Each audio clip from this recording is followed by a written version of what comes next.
फिर से मैं आपके सम्मुख 5 कविताएं लेकर हाजिर हूँ। कृपया लाइक और सब्सक्राइब जरूर कीजिएगा। हमारी पहली कविता है अनाथों का द्वार। हरिद्वार अनाथों का द्वार, जहाँ बसते हैं भिखारी, दलित टकले भूले भटके, नागा सन्यासी और बाबा जो पैरों से कुचले जाते हैं। कूड़े कबाड़े में बैठे हैं बच्चे, तंबू के नीचे सो रहे हैं बूढ़े। अधिकाई से बन रहे अनाथालय, प्रतीक्षालय, धर्म रक्षा गृह, मगर मानव रक्षा गृह कब तैयार होगा सबके लिए? कब होगा समतल निर्जन प्रदेश? कब होगा भूमि समतल? कब होगा यह धरा सुंदर? मिट जाएगा कब व्यवधान, कुमाऊं और गढ़वाल का बंटवारा? कब होगा खत्म घुसपैठी का विवाद? कब तक होता रहेगा शरणार्थियों पर अत्याचारों का कहर? कौमी एकता का गुलदस्ता हो गई है सबसे बड़ी समस्या। लघु भारत जहां हर कौमों का जमावड़ा आज टुकड़ों में बंटने लगा है। दूसरी कविता बचपन का गांव। सड़क के किनारे मेरा बचपन का गांव, पीछे छूट गया जाने कहाँ। धूल उड़ती हवाओं में, नर्म सर्द रातों में मेरा दोस्त और मैं कहता था सारे जहां की दास्ता। कल्पनाओं के महल बनाते, कलम चलती कागजों पर, नंगे छोटे बच्चे खेलते गुल्ली डंडा लट्टू छोटी नदी के किनारे। शमशान घाट में शव जलना, दूर क्षितिज में धुआं उड़ना, तितली पकड़ना, खेतों में बैठे गप्पे हाँकना, चुटकुले कहानियों का दौर, पेंसिल से चित्र बनाना, चुपके से उपन्यास पढ़ना, सुबह से शाम तक पता नहीं कब तक, माँ की डांट से दौड़ते हुए निकलना। अब कहाँ रह गया? जमाना बदला, हम बदले, सब कुछ बदल गया। फिर भी कभी कभी याद आता है बचपन का गांव। दूसरी कविता है मैं कौन हूँ।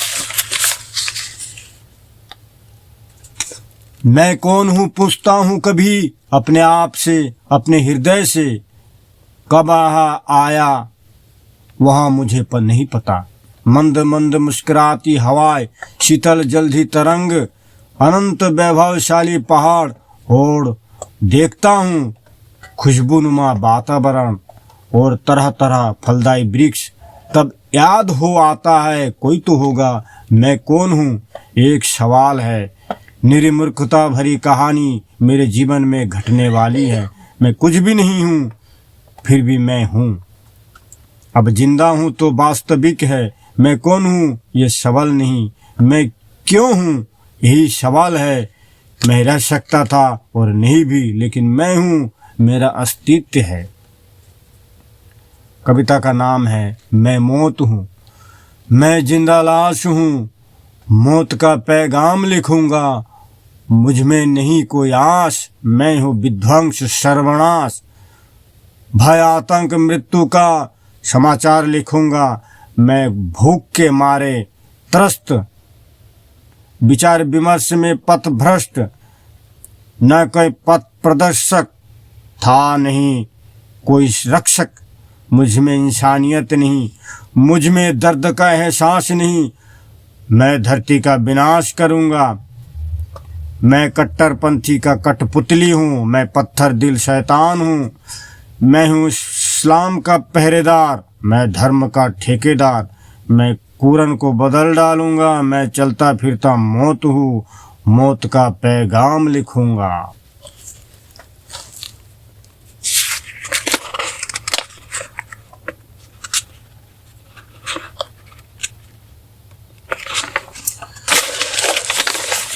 कविता नारी कथा।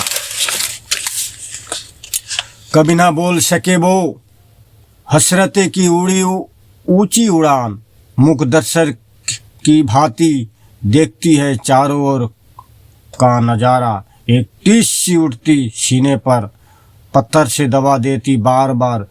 चश्मे के पीछे प्रतिबिंब देखती, मिलनसार जीवन की कामना लेकर हर संभव प्रयास करती सभी सुखी रहे। बंधन के डोर से बंधे कभी इधर कभी उधर, पतंग के डोर पुरुष प्रधान व्यक्ति के हाथ छीन लेता है आसमान। अरमान, आकांक्षाएं, निजी स्वार्थ, इच्छा पूर्ति परम धर्म, मगर नारी जन्मजात अधीनता में पले बढ़े वह एक आशियाना को सजाते फिरते हैं।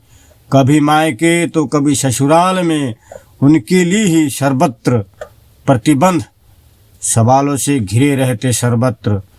हृदय से उठे विचार, कल्पित होठ, घर के चार दीवारी में कैद। अरमान, आकांक्षाएं, सब कुछ मुख बधी रहे देखती सुनती है, व्यक्त नहीं कर पाते कुछ व्यथाएं। गाथाएं अपनी हो जाती है गुम, अंधेरे में रोशनी के बगैर।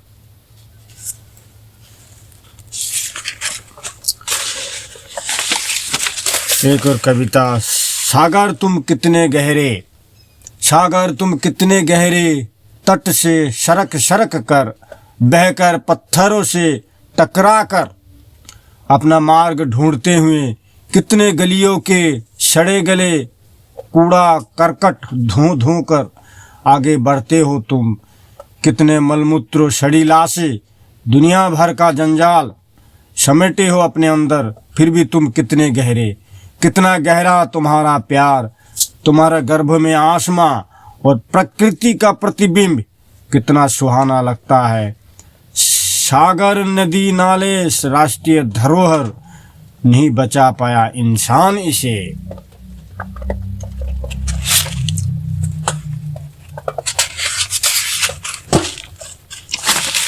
लास्ट कविता है वृक्ष।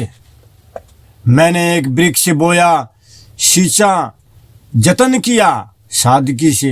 कई वर्ष बीते, वृक्ष बना, कई जतन किए बढ़ने में, बढ़ा भी, फैला चारों ओर।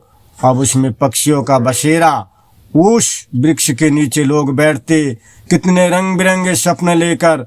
कई तरह के लोग, पता नहीं हमेशा कितने लोग, कुछ पल के लिए सुकून लूटते, सुकून ढूंढते। किसी को मिलता किसी को नहीं, टूटे हुए रिश्ते मिलते, प्रेमी युगल के चुंबन, गिटार की निर्मल धुनें, कोयल की कूकू, रंग बिरंगी पक्षियों की चहचहाहट। वृक्ष मानो काल्पनिक ईश्वर है, सब कुछ उसमें समाहित, मोहब्बत का पैगाम लेकर कैनवस में उतारता चित्र। मूर्तिमान हो उठा जग सारा, यौन क्रीड़ा का भासमान चित्र करते हैं प्रकृति की साधना।